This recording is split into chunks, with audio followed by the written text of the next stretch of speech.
Don't you men know there's a law against rustling? Well, if you're gonna hang us, you might as well go get your rope. It won't do you no good, though. There'll be more of us. A man's got to eat. A man should be able to eat without stealing. That's easy for you to say, Mr. Cartwright. Some of us been out of work for over 4 months. Any money we had went to feed our families a long time ago. You're miners, aren't you? We were. We ain't thieves, Mr. Cartwright. We just can't get any work. More men being laid off every day. There ain't a mine working in Virginia City. It's pretty bad all over the Comstock, Paul. I know Wheeler there. He ain't no thief. Used to be foreman on the Gould and Curry. I know. All right. You killed that steer. Better take him with you. But pass the word along. We won't stand for anybody stealing our beef. Rustlers or miners. They're getting pretty desperate. Hungry men can cause a lot of trouble. Yeah.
I'm sorry it happened, Ben. I'll get some warrants sworn out and... Well, Roy, we didn't come here for that reason.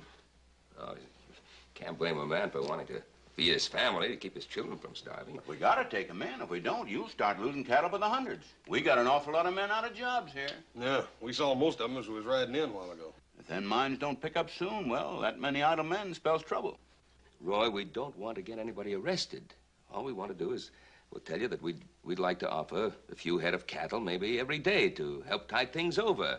And we'd like to do it through you. I know it's not much, but... Well, it's a lot. It'll keep them people from going hungry. I'm able to keep the rustlers off our land, too. Yeah, we'll take them, Ben, and be obliged to you. Well, you know, Roy, whatever happens to Virginia City affects our ranch, too. Sure is a big way of looking at it. Take it easy, Roy. Goodbye, boys.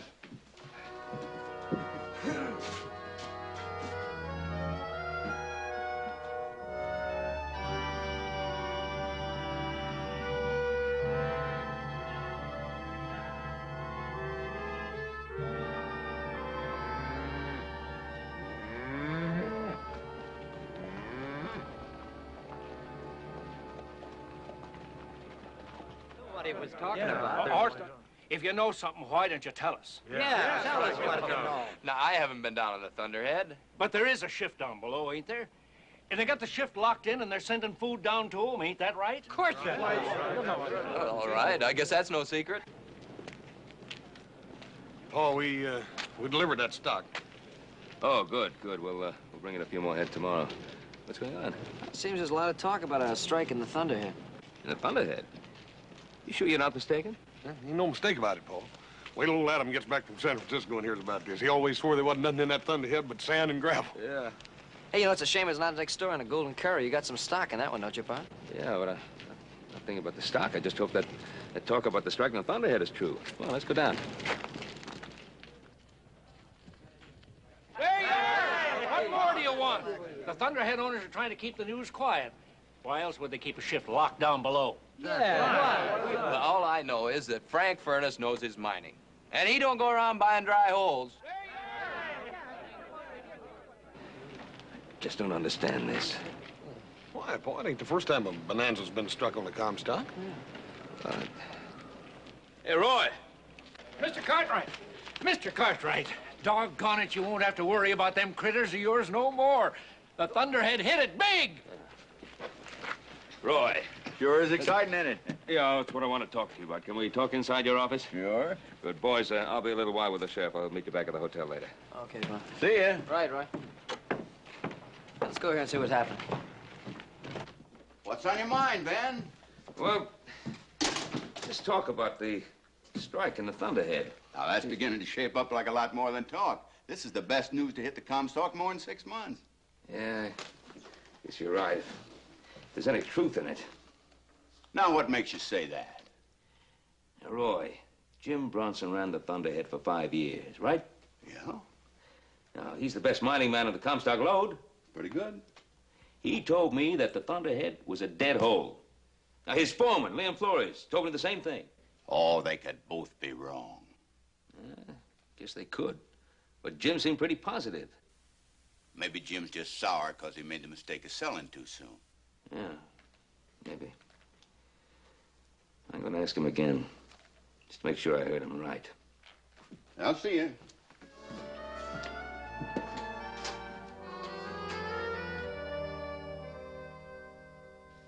Yeah, you heard me right, Ben. And all this talk about a new strike is just a pack of lies. I sold the Thunderhead. It's none of my business.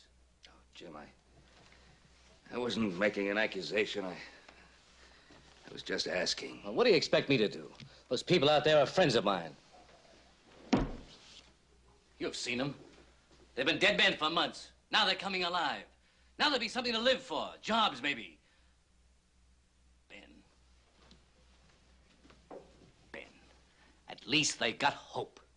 Do you want me to destroy that? Jim?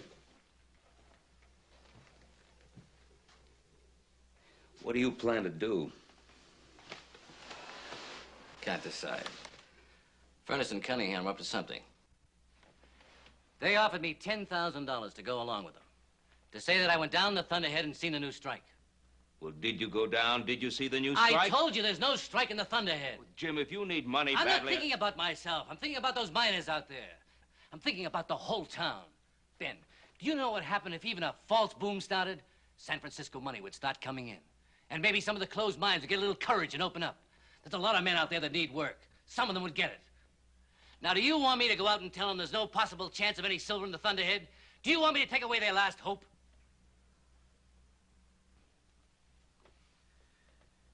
Jim, you're so right about Virginia City. It's in a bad way. It's tottering.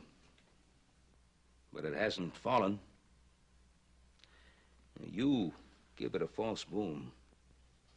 You give it a few months of false prosperity based on nothing, and you'll be giving it a final push, and Virginia City will really collapse, only it won't be a depression.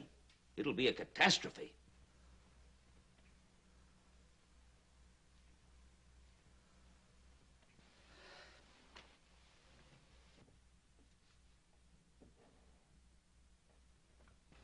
Yeah. Thought of that, too. Have you given Furnace and Cunningham their answer? No, they're coming over this afternoon. What are you going to tell them?